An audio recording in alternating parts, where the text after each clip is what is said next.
Hi, I'm excited to host the workshop on principles-focused evaluation with the Canadian Evaluation Society Ontario chapter on April 7th of 2021, coming up in about a month.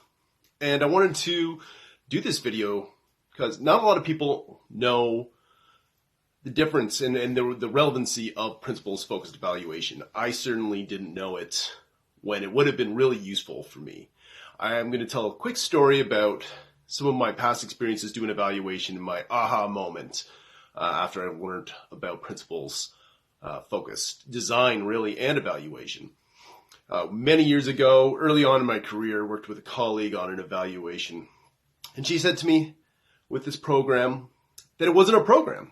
They were funded as a program, but it was kind of a mentorship program, and they would do different things at different times with these youth. And they weren't really sticking to the program plan that they said they were going to do. It kept changing and shifting, and they were doing things they didn't previously say were part of the program. And that was a negative thing at the time. They were funded to do a certain thing, a program, something they agreed to with their funder, and they weren't sticking to anything. And this was seen as negative. Kept in touch with that organization, and more recently have done another evaluation with them. This time realizing after taking Quinn Paddon's, the author of the Principles-Focused Evaluation book, where we're going to be utilizing some of the lessons and tools, especially the guide framework in the workshop, that realized that what they're doing isn't based on programs, isn't based on rules. Sometimes what people need, and these were youth that had many problems in their lives, what they need wasn't a program. They needed relationships. They needed people.